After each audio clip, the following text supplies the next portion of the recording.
Muy buenas noches. Desde que salió este programa al aire Contravía, el 20 de julio del 2003, nunca hemos querido hablar en primera persona de las amenazas, señalamientos y hostigamientos de los que este equipo periodístico, mi familia y yo, hemos sido víctimas. Hoy, a la luz de los acontecimientos conocidos por la opinión pública de los seguimientos ilegales llevados a cabo por el DAS, por el G3 del DAS, hemos querido contarles lo que ha significado para nosotros y nuestras familias estos hechos. Queremos decirle a la opinión pública que más allá de chuzadas ilegales, como se ha bautizado este escándalo, lo que hubo y se cometió desde el DAS fue una cacería criminal contra todo lo que pensara diferente a la administración del presidente Álvaro Uribe. Una cacería que más allá de interceptaciones ilegales de nuestras comunicaciones, también llevó a cabo amenazas de muerte, especialmente contra nuestras esposas, compañeras y colegas periodistas, también a menores de edad. Por eso creemos, y el hecho de ser víctimas nos da el derecho de pensar así, que dudamos mucho que el presidente de la República, Álvaro Uribe Vélez, no hubiera conocido lo que hacía su policía secreta. El hombre que ha hecho de la política de seguridad su estandarte, el hombre que vive por la seguridad. No creemos, sinceramente, que el presidente de la República no supiera lo que hacía su policía secreta. Y por eso decimos, señor presidente, asuma la responsabilidad de lo efectuado por los servicios secretos.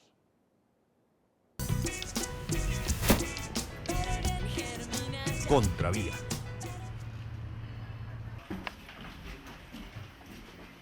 Esta es nuestra pequeña oficina. Un grupo de jóvenes practicantes, mi hermano Juan Pablo, mis dos pequeños hijos, y los recuerdos de las enseñanzas de dos grandes maestros, García Márquez y Kapuscinski. Arriba, 217 cassettes, 217 programas emitidos desde ese 20 de julio del 2003. Emitimos hace 7 años, con el ánimo de sacar las cámaras de los estudios y recorrer la otra Colombia. Aquí, en medio de estas montañas, Santa Fe de Realito, Tierra Adentro, la comunidad de Paz de San José de Apartado, la otra Colombia en el Caguán, el resguardo en Veracatío, En la Comuna 13 de Medellín, San José del Guaviare, Cali, Península de la Guajira, con el atrato, un buen trato. Desde Barcelona, paralelamente desde París, Francia. al nacimiento de Contravía y a finales del 2003, el presidente Álvaro Uribe pronunciaba frente a la tropa uno de los discursos más incendiarios contra el movimiento de derechos humanos que presidente alguno hubiera lanzado. Politiqueros al servicio del terrorismo que cobardemente se agitan en la bandera de los derechos humanos para tratar de devolverle en Colombia al terrorismo el espacio que la fuerza pública y que la ciudadanía le ha quitado. Con este discurso, prácticamente Uribe ubicó a las ONGs de derechos humanos como parte del enemigo, como parte del terrorismo. Y unos traficantes de derechos humanos que se deberían de una vez por todas quitar su careta, aparecer con sus ideas políticas y dejar esa cobardía de esconder sus ideas políticas detrás de los derechos humanos. Para la época de este discurso, finales del año 2003, entra como asesor del DAS este hombre, José Miguel Narváez. Cuando entra Narváez al DAS, se encuentra trabajando allí su amigo y su alumno, este hombre, Jaime Fernando Ovalle Olaz. La Fiscalía le pregunta en diciembre del año pasado a Jaime Fernando Ovalle lo siguiente: ¿en qué áreas era asesor el señor Narváez Martínez en los años 2003 y 2004? Contesta Ovalle: la única actividad que yo le conocí fue la de asesorar a la Dirección General en la creación del G3. Él iba 2 o 3 veces a la semana a la oficina y establecía los objetivos. Nos suministraba libros y documentos sobre estos objetivos y supervisaba las acciones que desarrollaban. Un poder grande para una persona que llega como asesor. Pero hay algo más, y esto es bien importante. Hay una coincidencia entre el discurso que pronuncia el jefe del DAS, es decir, el presidente de la República, y que señala a las ONG de aliadas del terrorismo y la creación del G3. Y es que el supuesto grupo ubicó como blancos de su inteligencia ofensiva a las ONGs de derechos humanos, a líderes de oposición y periodistas. El CTI de la Fiscalía encontró además en el allanamiento al DAS uno de los documentos donde se ve la misión del G3, la cual era neutralizar las acciones de personas o organizaciones opositoras a las políticas del gobierno. La Fiscalía le pregunta a Ovalle, ¿qué tipo de acciones se estructuraban en las reuniones del G3 para cumplir la finalidad que se ha descrito? Contesta Ovalle. Se ordenaron operaciones de inteligencia como la interceptación de correos electrónicos y abonados telefónicos con el fin de establecer los cursos de acción que se proponían para elaborar informes de inteligencia que permitieran establecer alertas al alto gobierno. El alto gobierno es el presidente de la República, quien es el jefe natural del DAS y quizás algunos asesores y ministros.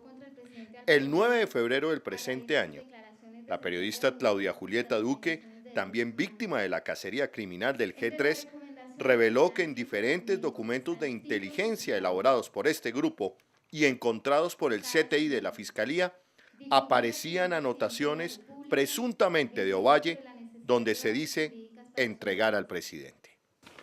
Otro memorando, también en computador, 31 de marzo de 2004.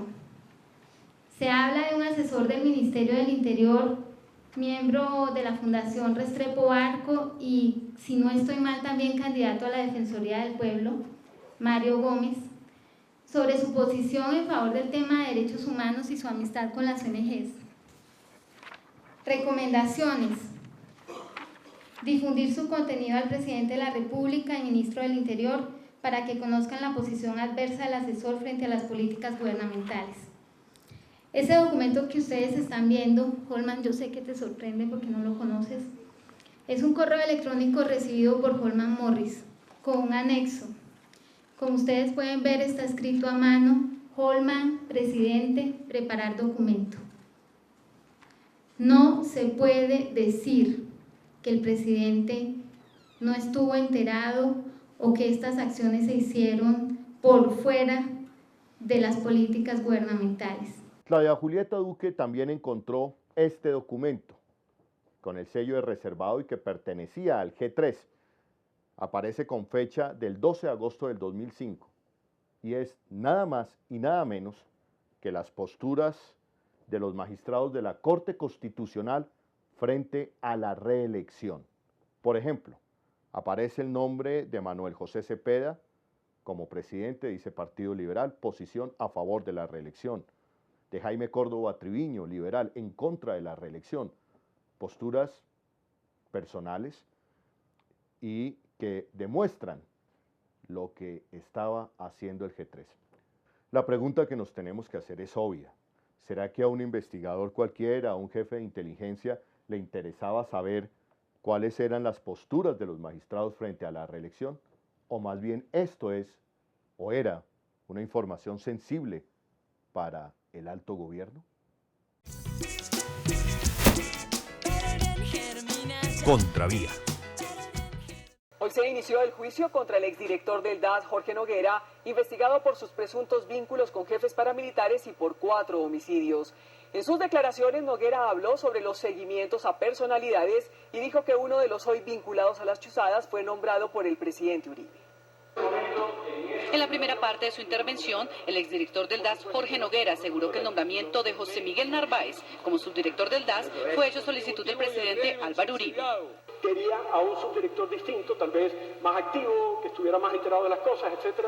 Entonces, él supo que estaba el doctor Narváez allá y decidió que fuera el doctor Narváez quien me acompañara. Yo tenía mis reservas, pero es el presidente. Pero ¿quién es José Miguel Narváez? Narváez aparece como profesor y especialista de seguridad y conflicto. Fue asesor además del Ministerio de Defensa y nuevamente profesor de la Escuela Militar de Cadetes en cursos de derechos humanos. Pero también sobre él existen testimonios que señalan sus vínculos con los paramilitares desde finales de los 80 y durante la década del 90. El paramilitar, alias el Alemán, dice: estaba en todo su auge las famosas convivires, que usted sabe que fue una idea del señor Uribe y de otros, yo diría que de otro nefasto personaje que en su momento fue director del DAS, el señor Narváez, que además era quien estaba, digamos, como ideológicamente frente a esas convivires y también nos daba cursos a nosotros frente a que era lícito combatir comunistas. En el caso del señor Narváez era abierta desde que estuvo como, digamos, que cerebro ideológico de las convivires en Antioquia. También estuvo, digamos, que muy de la mano del proceso de las autodefensas, y yo lo vi en las escuelas dando clases y demás, y me sorprendió cuando fue dado como subdirector del DAS. Además, otro jefe paramilitar, Mancuso, aseguró que entre 1998 y 2002, Narváez, que para ese entonces se desempeñaba como profesor de la Escuela Superior de Guerra, dictó una cátedra llamada ¿Por qué es lícito matar comunistas en Colombia? La dictó a un grupo de paramilitares entre los que se encontraba Mancuso y Carlos Castaño. Mancuso igualmente dice que Narváez tenía influencia sobre Carlos Castaño, pero que el jefe paramilitar tenía reservas sobre el subdirector del DAS y sus conceptos porque le parecían demasiado radicales, ya que creía que todos son guerrilleros. El 17 de junio del 2008, Jorge Iván Laverde, alias El Iguano, en su versión libre de Justicia y Paz, se refirió precisamente ¿qué otra persona miembro de la SAUCE puede tener conocimiento de la relación del señor Narváez con la SAUCE? El alemán, Ernesto Báez y muchos comandantes pueden dar fe de esto. Él fue uno de los que más influenció a Carlos Castaño para que matara al señor periodista Garzón. Esta persona era sumamente importante en las decisiones de Carlos Castaño.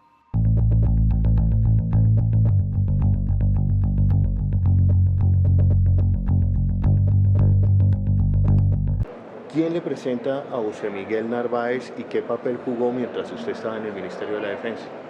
El doctor Narváez hacía parte de la Comisión de Empalme en el Ministerio de Defensa. Cuando ingresé como ministra de Defensa, él era asesor del comando y posteriormente lo nombramos a él como director de Fondo de Libertad, que es el fondo que ayudaba en todo el trabajo de la estrategia contra el secuestro, que coordinaba la labor de los gaulas militares, de los gaulas de policía en la lucha contra el secuestro. Estuvo allí conmigo más o menos como un año, tal vez, en ese cargo, y ya después él se retiró, lo nombraron subdirector del DAS. Doctora Marta Lucía, ¿quién le presenta a usted a José Miguel Narváez? Como parte de la Comisión de Empalme, me pidió el doctor Fabio Echeverri y él eran las dos personas que habían recibido, por decirlo de alguna manera, como el empalme del Ministerio de Defensa del gobierno del presidente Pastrana, y esa transición pues la hice yo con ellos dos como miembros de la Comisión de Empalme, el doctor Fabio Echeverri y el doctor José Miguel de Narváez. Y después de escuchar estos testimonios, cualquier lector o espectador desprevenido puede preguntarse ¿cómo es posible que el señor Narváez llega hasta el segundo cargo más importante de la inteligencia colombiana? ¿Cuáles fueron los filtros que pasó? ¿Cuáles fueron los exámenes de su hoja de vida que se le hicieron para llegar a dicho cargo? Y finalmente, ¿por qué el presidente Uribe lo nombra como subdirector del DAS? El presidente tendrá que responder esta pregunta. Recientemente descubrí la existencia de instrucciones oficiales del DAS para amenazar a mi hija en el año 2004, cuando ella tenía 10 años de edad. Esas instrucciones son absolutamente claras, particulares, en el sentido de anunciar no solo su muerte, sino también su violación sexual y su descuartizamiento. Esa llamada se dio en forma real en noviembre del año 2004 y fue fue el final de una serie de amenazas intimidatorias que recibí durante todo ese año. Hoy existen pruebas judiciales en el sentido de que el DAS, que responde directamente a las órdenes del presidente de la República, estaba detrás de todas esas amenazas que se dieron en razón de mi labor de investigación en el caso del periodista Jaime Garzón, asesinado en el año de 1999. Por lo tanto, hoy responsabilizo en forma directa al presidente de la República, Álvaro Uribe Vélez, de la comisión de esos actos criminales por parte del DAS, no solo contra mí, sino contra más de 300 personas en este país durante su gobierno. La Fiscalía también encontró en los archivos secretos del G3, en papelería oficial del DAS, este manual, un manual de amenazas, en este caso contra Claudia Julieta Duque y su hija menor. Un manual que es escalofriante, que tiene cosas como las siguientes: las recomendaciones para hacer la amenaza, donde dice cosas como quien realice la llamada la debe hacer solo y desplazarse en bus hasta el sitio del teléfono público. El teléfono público debe estar en cercanías de la policía para culpar a la policía en caso de descubrirse. Y lo peor, el mensaje de la amenaza. Nos tocó meternos con lo que más quiere, es decir, con su hija.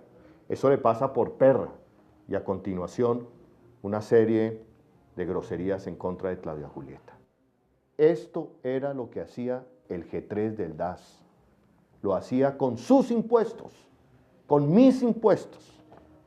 Esto es mucho más delicado que una serie de interceptaciones telefónicas, como se le ha dicho a la opinión pública. Desde el DAS se amenazaba a defensores de derechos humanos, periodistas y especialmente a mujeres. El G3 del DAS se ensañó especialmente con las mujeres. Soraya Gutiérrez, presidenta del colectivo de abogados en el 2004 y 2005, y su hija fueron víctimas de las mismas intimidaciones por parte del G3. Yo recibí un paquete en el mes de mayo del año 2005 a mi residencia. Era un paquete que venía envuelto en papel de regalo. Yo la verdad, pues bueno, a pesar de que uno tiene muchos, le dicen lo que no tiene que hacer y finalmente hace lo que no tiene que hacer, yo lo entré a mi casa, pero claro, sentí un olor como fuerte en el paquete y decía para mi nieta de su abuelito era el paquete. Y bueno, yo finalmente cuando olí como un olor muy fuerte, llamé a la policía. Bueno, llegó la policía, destapó el paquete ahí y en el paquete pues en su interior venía una muñeca totalmente desmembrada, pintada con esmalte rojo, quemada, con cigarrillo en varias partes del cuerpo. Bueno, además como que quiere mostrarle a uno, mire, esto es lo que nosotros los paramilitares hemos hecho y igual. Yo creo que los mensajes, la forma como fue enviado el paquete quería dar un mensaje, ¿no? Un mensaje, sí, en la interior había una notica que decía, usted tiene una familia muy linda, no la sacrifique. Durante los años de funcionamiento del G3, es decir, finales del 2003, 2004 y 2005, el equipo periodístico de este programa, Contravía, mi familia y yo, también fuimos víctimas de una serie de intimidaciones, seguimientos y amenazas. Hoy tenemos la prueba de que varias de estas acciones en contra nuestra, de mi familia, del equipo periodístico de Contravía, fueron orquestadas y dirigidas desde el DAS por el grupo denominado G3. La prueba es esta, documento, que ustedes están viendo en pantalla. Se reunían en el 9º piso del DAS los detectives del G3 a supervisar las acciones en contra de sus blancos. Holman Morris, Contravía y la familia de Holman Morris fue uno de esos blancos. Ustedes pueden apreciar. Cursos de acción en contra de Holman Morris. Iniciar campaña de desprestigio a nivel internacional a través de las siguientes actividades. Comunicados, inclusión de videos que nos asociaran con la guerrilla de las FARC y gestionar la suspensión de nuestra visa. Eso era, reitero, lo que hacía el G3 del DAS, con sus dineros, con sus impuestos. Durante los años 2004 y 2005, en pleno funcionamiento del G3, Contravía fue víctima de las siguientes acciones que no podemos descartar que hayan sido orquestadas desde este grupo ilegal de inteligencia. Detención arbitraria el 4 de agosto del 2004 y retención de material periodístico. Coronas fúnebres en la puerta de la casa de Holman Morris y de su familia el 16 de mayo del 2005.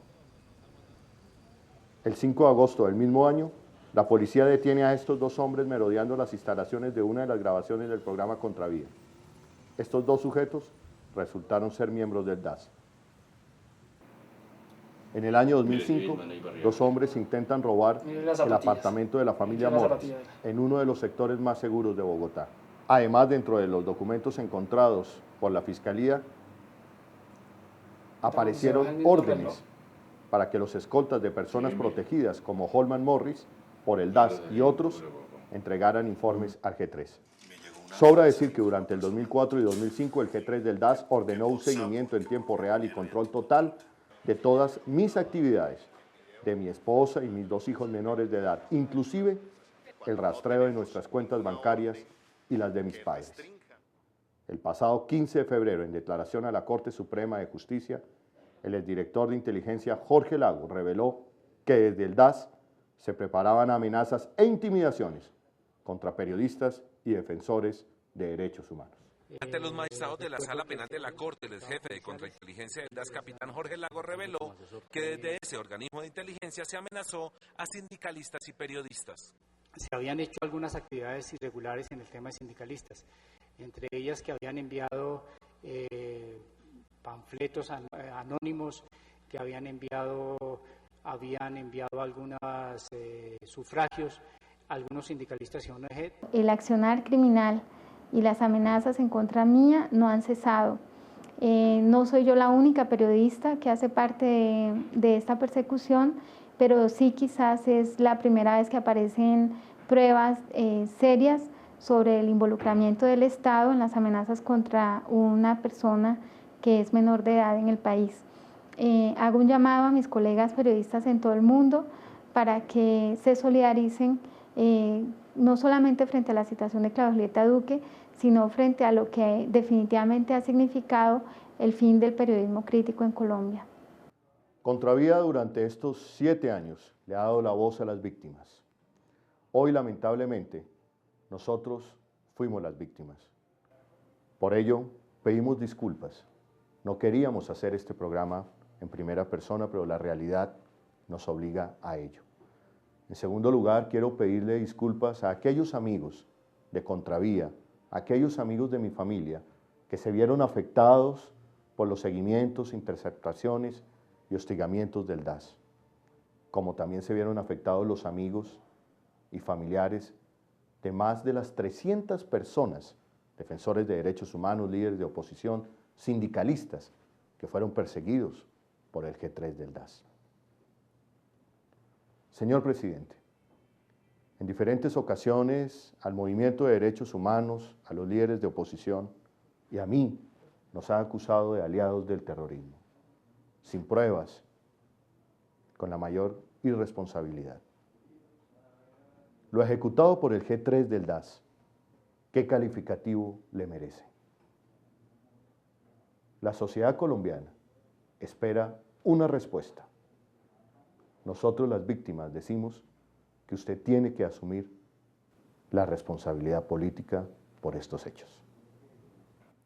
Soy Holman Morris y quedamos en Contravía.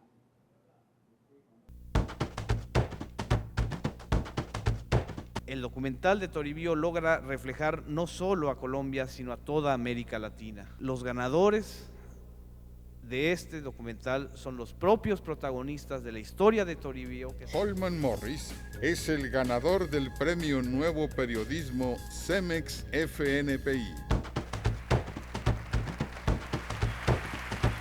Mejor programa periodístico.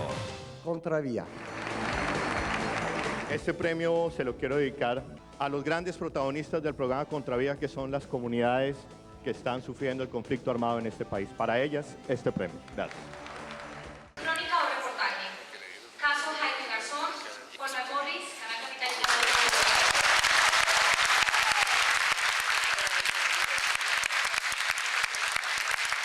Nosotros hemos decidido darle un reconocimiento a Jorge Morris por su trabajo periodístico en Colombia.